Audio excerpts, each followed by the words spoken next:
Dear students, ఈరోజు మనం second BA students కోసం ఫోర్త్ సెమిస్టర్లో ఉన్నటువంటి ఒక అంటే మ్యాక్రో ఎకనామిక్స్లో ఫోర్త్ సెమిస్టర్లో ఉన్నటువంటి ఫస్ట్ లెసన్ వ్యాపార చక్రాల గురించి పరిశీలన చేద్దాం. ఏంటంటే వ్యాపార చక్రాలు. వ్యాపార చక్రాలను ఇంగ్లీష్లో ఏమంటారు అంటే బిజినెస్ సైకిల్స్ అంటారు.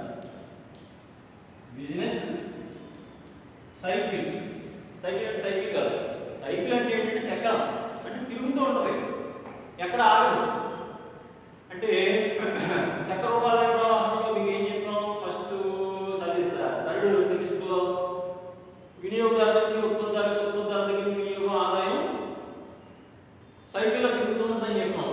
అలాగే దేశంలో లేదా ఒక వ్యవస్థలో, ఆర్థిక వ్యవస్థలో అభివృద్ధి మరియు తిరోగమనం లేదా ఆర్థికాభివృద్ధి లేదా ఆర్థిక సంకుచనం, వీటన్నింటినీ రకరకాల పేరుతో పిలుస్తాం. ఎకనామిక్స్ పరిభాషలో ఏమంటామంటే ఆర్థికాభివృద్ధిని ద్రవ్యోల్బణంతో ద్రవ్యోల్బణం జరుగుతుంది వస్తుంది అనుకోండి, ఆర్థికాభివృద్ధి జరుగుతున్నట్టు. ఆర్థిక సంకుచనం జరుగుతుంది అనుకోండి, ఆర్థిక మాన్యం వస్తున్నట్టు. ఈ రెండు పదాలకి మీరు అర్థం చేసుకోవాలి. ద్రవ్యోల్బణం అంటే ధరలు నిరంతరాయంగా పెరగడం ద్రవ్యోల్బణం. ఆర్థిక మాన్యం అంటే ధరలు నిరంతరాయంగా తగ్గడం. దానికి కారణాలు మనం చాలాసార్లు చెప్పుకుంటున్నాం. నెక్స్ట్ మీకు ద్రవ్యోల్బణం చాప్టర్ వస్తుంది. ఆ ద్రవ్యోల్బణం చాప్టర్ వచ్చినప్పుడు ఇంకా క్లియర్గా మనం దాని గురించి మాట్లాడదాం. అంటే సింపుల్గా ఇప్పుడు చెప్పేస్తాను క్లాసులో. ద్రవ్యోల్బణం అంటే ఏంటంటే నిరంతరాయంగా ధరలు పెరగడం. ధరలు ఎప్పుడు పెరుగుతాయండి? చాలా మీరు రీజనింగ్ ఆలోచించాలి. ఒక దేశంలో ధరలు ఎందుకు పెరుగుతున్నాయంటే ఆ దేశంలో ప్రజల ఆదాయాలు పెరుగుతున్నాయి కాబట్టి. ప్రజల ఆదాయాలు ఎందుకు పెరుగుతున్నాయి? ప్రజల కొనుగోలు శక్తి ఆదాయం ఎప్పుడైతే పెరుగుతుందో ప్రజల కొనుగోలు శక్తి కూడా పెరుగుతుంది. కొనుగోలు శక్తి పెరిగినప్పుడు ధరలు పెరుగుతాయి. అంటే కొనేవాళ్ళు ఎక్కువైపోయారు, వస్తువులు తక్కువగా ఉంటాయి కాబట్టి ధరలు పెరుగుతాయి. ఈ ధరలు నిరంతరంగా పెరుగుతుంటే దాని ద్రవ్యోల్బణం అంటే ప్రజల దగ్గర డబ్బు ఉన్నట్టే కదా, ఉద్యోగ అవకాశాలు ఉన్నట్టే కదా, కాబట్టి అది ఆర్థిక అభివృద్ధికి నిదర్శనమే. అయితే ద్రవ్యోల్బణం బాగా పెరిగిపోతే ఏమవుతుందంటే అది మళ్ళీ ఆర్థిక మాన్యానికి దారితీస్తుంది. కాబట్టి ద్రవ్యోల్బణం అనేది పెద్దగా మనకి దేశానికి పెద్ద అరిష్టంగా మనం భావించాం. ప్రజలు కొంచెం ఇబ్బంది పడతారు, ధరలు పెరుగుతున్నాయంటే సామాన్యులు ఎక్కువ మంది ఇబ్బంది పడతారు, తక్కువ వేతనాలు వచ్చేవాళ్ళు. మరి ఆర్థిక మాన్యం అలా కాదు. దానికి పేద ధనిక మధ్య తరగతి తారతమ్యం ఉండదు. మొత్తం అందరినీ ముంచేస్తుంది, దేశాన్ని ముంచేస్తుంది. ఏంటి ఆర్థిక మాన్యం అంటే? ఆర్థిక సంకుచనం అంటే ధరలు నిరంతరాయంగా తగ్గడం, అంటే ద్రవ్యోల్బణానికి వ్యతిరేకమైంది ఆర్థిక మాన్యం. ధరలు నిరంతరాయంగా తగ్గడం అంటే ఎందుకు తగ్గుతున్నాయి? ప్రజలు వస్తువులు కొంటలేదు కాబట్టి. వస్తువులు ఎందుకు కొంటలేదు? ప్రజల దగ్గర కొనుగోలు శక్తి లేదు కాబట్టి. కొనుగోలు శక్తి ఎందుకు లేదు? ఉద్యోగాలు లేవు కాబట్టి. ఆదాయాలు లేవు కాబట్టి. ఆదాయం ఎందుకు లేవు? ఉద్యోగాలు లేవు కాబట్టి. ఉద్యోగాలు ఎందుకు లేవు? సంస్థలు ఉద్యోగాలు ఇవ్వట్లేదు. ఉన్న వస్తువు ఉత్పత్తిని అమ్ముకోలేకపోతుంది. కాబట్టి అటువంటి పరిస్థితులు ఏం చేస్తుంది? ఉద్యోగాలు తీసేస్తారు. ఉద్యోగాలు తీసేస్తే ఉన్న వేతనాలు పోతాయి. ఆ ఒక సంస్థలో పనిచేసేవాడు కాకుండా దేశంలో అన్ని సంస్థలను అలా నెమ్మదిగా లింక్ అయ్యి టోటల్గా అందరూ ఉద్యోగాలు లేకుండా, తిండి లేకుండా, వస్తువులు కొనలేకుండా, సంస్థలని మొదలుపడి పెట్టుబడిదారులు కూడా నష్టపోయి దేశం భయంకరమైన పరిస్థితికి చేరుకుంటుంది. అది మీకు మనం చెప్పినట్టుగా అసలు మ్యాక్రో ఎకనామిక్స్ అంటే స్థూలార్థశాస్త్రం పుట్టడానికి కారణమే ఆర్థిక మాన్యం. ఎప్పుడు వచ్చిందండి? ఎప్పుడు కనుక్కున్నారు ఆర్థిక మాన్యం అనే పదం? 1930 1930s. అంటే తర్వాత ఎప్పుడు రాలేదంటే ఆర్థిక మాన్యం వస్తా పోతూ ఉంటుంది. ఇదే దశ చెప్తాను ఇక్కడ. వస్తా పోతూ ఉంటుంది. ఒక దేశంలో 10 ఏళ్ళు రావచ్చు, ఒక దేశంలో 20 ఏళ్ళు రావచ్చు, ఒక దేశంలో 100 ఏళ్ళు రావచ్చు. వస్తుంది. ద్రవ్యోల్బణం, ఆర్థిక మాన్యం అనేవి నిరంతరం ఒక చక్ర రూపంలో అలా తిరుగుతూనే ఉంటాయి. అదే వ్యాపార చక్రాలు ఉంటాయి. ఇవన్నీ విషయాలు మనం థర్డ్ చాప్టర్ నెక్స్ట్ ఫోర్త్ సెమిస్టర్లో థర్డ్ చాప్టర్ ద్రవ్యోల్బణం చెప్పుకున్నప్పుడు చెప్తాను. ద్రవ్యోల్బణం, ప్రతి ద్రవ్యోల్బణం. ద్రవ్యోల్బణం అంటే ధరలు నిరంతరాయంగా పెరగడం. ప్రతి ద్రవ్యోల్బణం అంటే ఆర్థిక మాన్యం అంటే నిరంతరాయంగా తగ్గడం. అవి తెలుసుకుందాం తర్వాత. అది వేరే లెసన్. ఈ లెసన్ మనకి వ్యాపార చక్రాలు సింపుల్గా నేర్చేసుకోండి. ఇందులో 2-3 క్వశ్చన్లు మీకు కవర్ అవుతుంది ఈ చాప్టర్ వింటే. ఇప్పుడు నేను చెప్పబోయే విషయాలు వింటే ముఖ్యంగా ఏ దానికైనా మనకి నిర్వచనాలు అవసరం. ఇలా ఎంసెట్ చెప్పినా మీకు అర్థం కాదు. అసలు వ్యాపార చక్రాలు అంటే ఏంటి అనేది మనం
కీన్స్.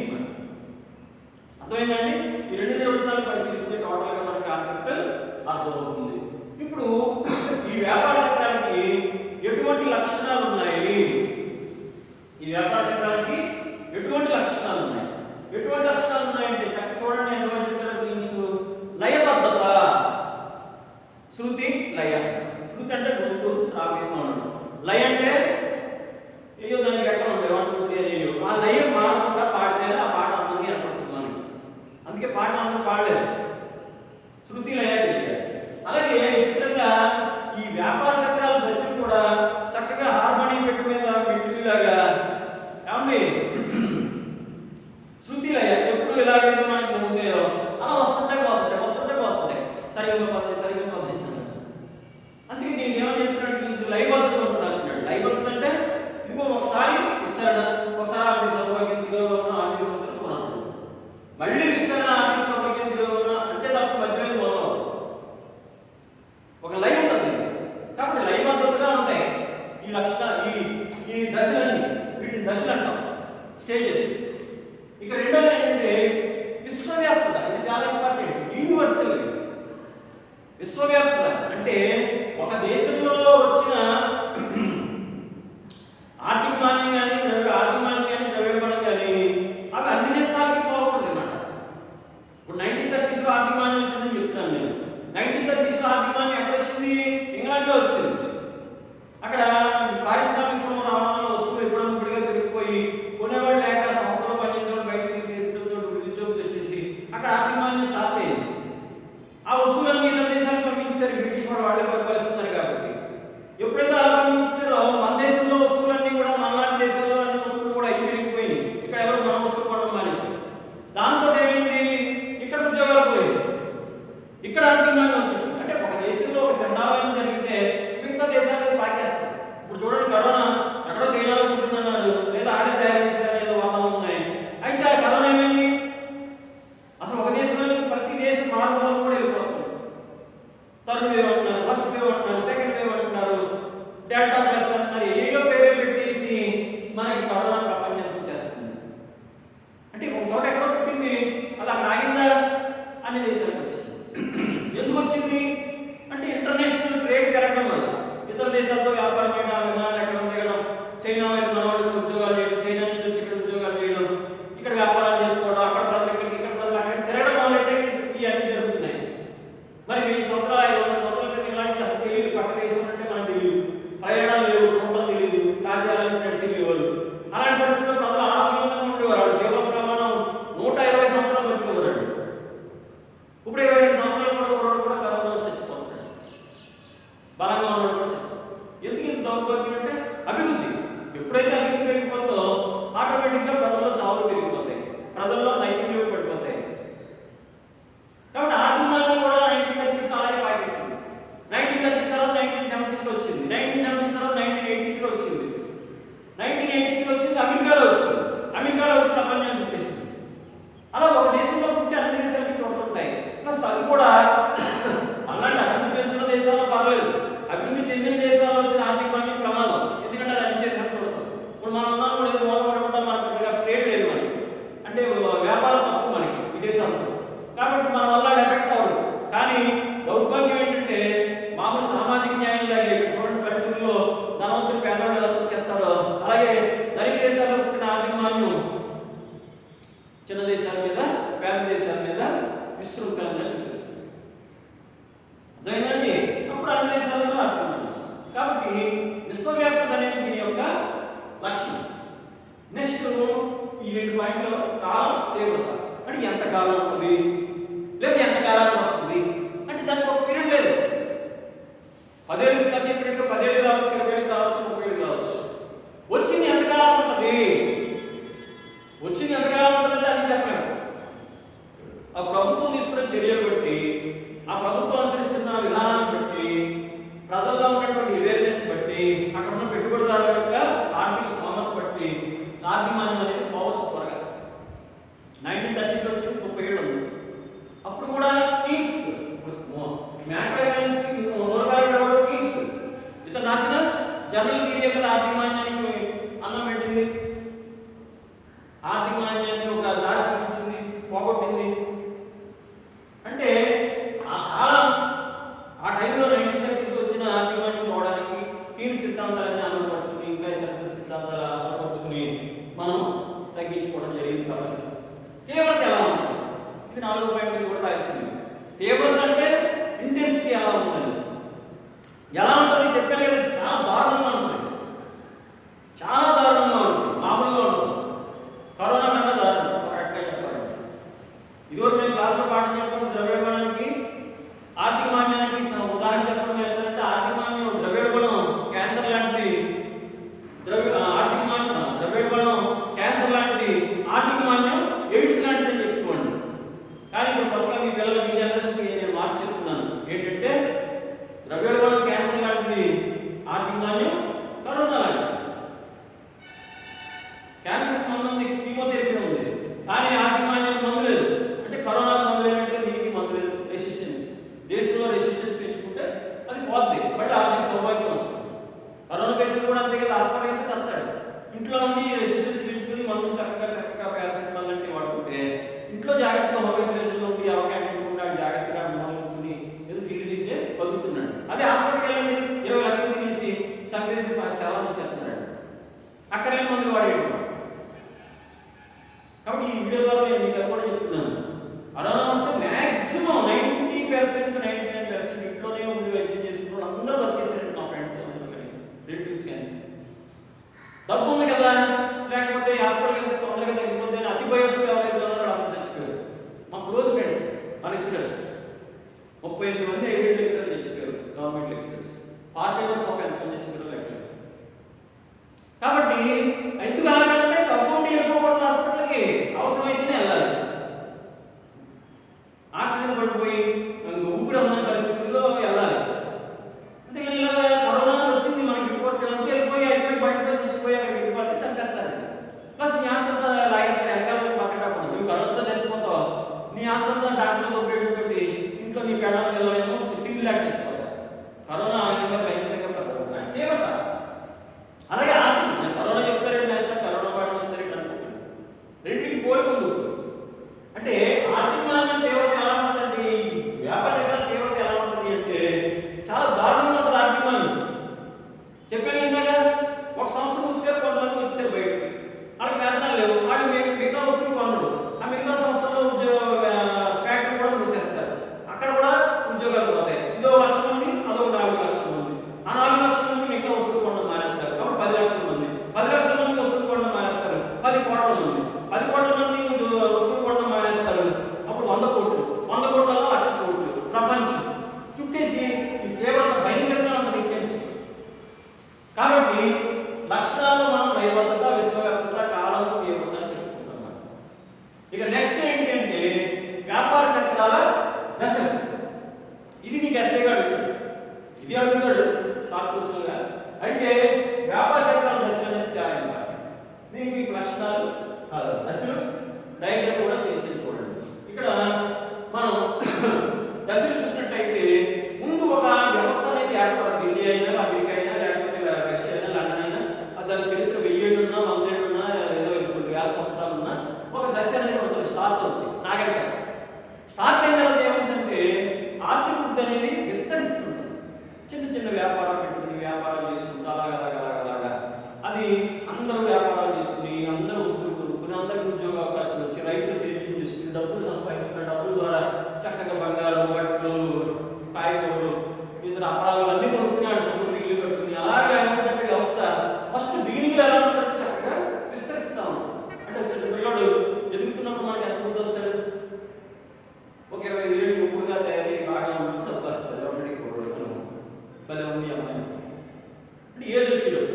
అలాగా సమాజం ఏమవుతుందంటే చిన్నప్పుడు చక్కగా రోగాలతో ఉంటాడు బిడ్డ, ఎదిగాక బాగుంటాడు, 6 ప్యాక్. కాబట్టి విస్తరిస్తుంది అన్నమాట. అంటే వ్యవస్థ స్టార్టింగ్లో చిన్నగా ఉన్న విస్తరణ అనేది స్టార్ట్ అవుతుంది. అదే చూడండి, ఇక్కడ చూపించాను, ఇలా చూడండి ఒకసారి. ఫస్ట్ ఇక్కడ నుంచి మానవ ఉద్దేశం చూడండి, కింద నుంచి పైకి విస్తరణ చెందుతుంది వ్యవస్థ. ఎక్కడికి వస్తుంది? విస్తరించి ఆర్థిక సౌభాగ్యానికి వస్తుంది. ఎక్కడికి వస్తుంది? ఆర్థిక సౌభాగ్యానికి వస్తుంది.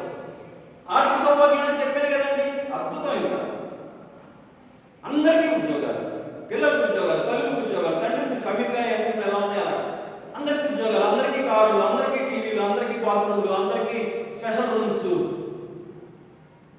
వీకెండ్స్, పబ్స్, మందు, డ్రగ్స్, ఇంకా వ్యవస్థ అబ్బో బ్రహ్మాండం విస్తరిస్తుంది, చాలా బాగుంటుంది.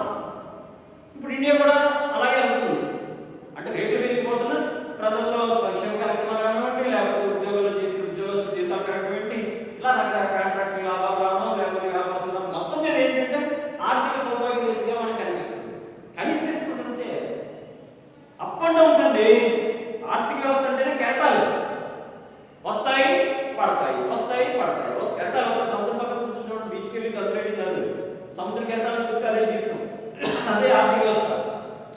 కాబట్టి విస్తరించి ఆర్థిక సౌభాగ్యం నుంచి మరో పదం ఉపయోగిస్తున్నాడు, తిరోగమనం.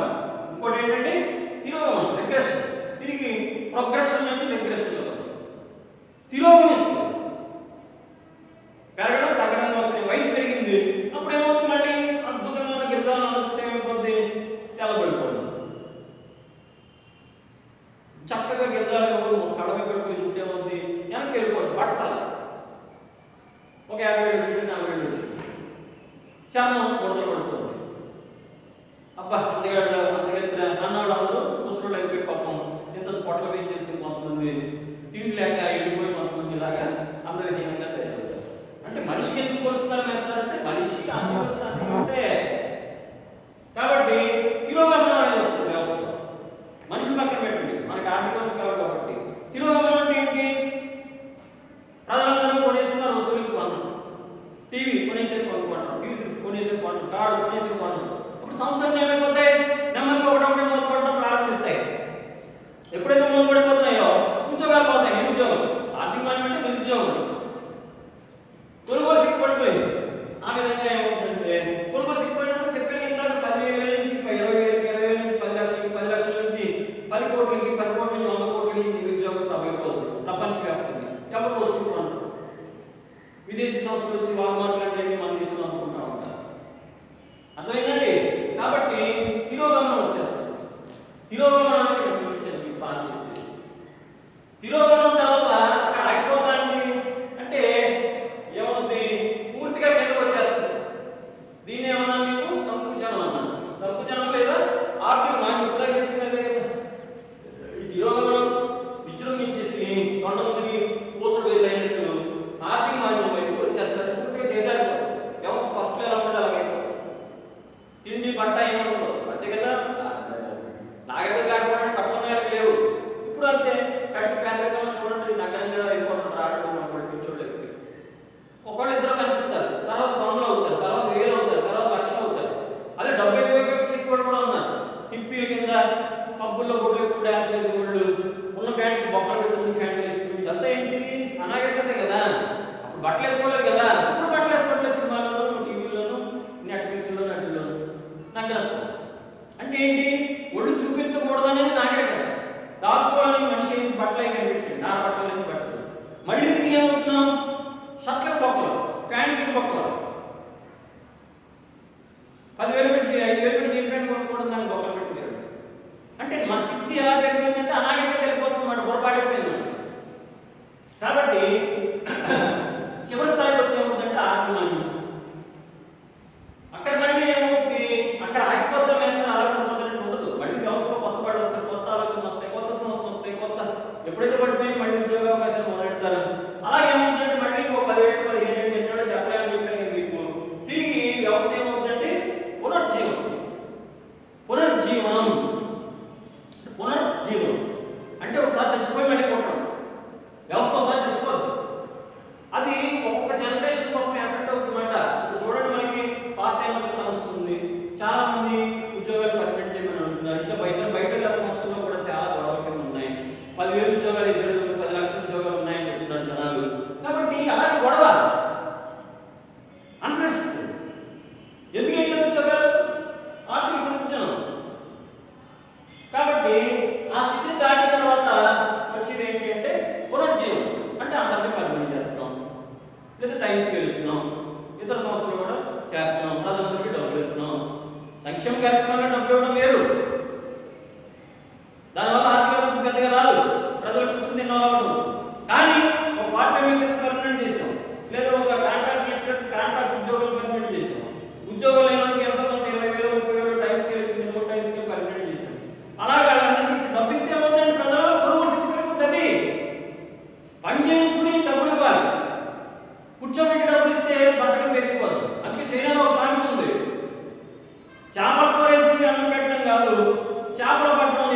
వేసుకొని.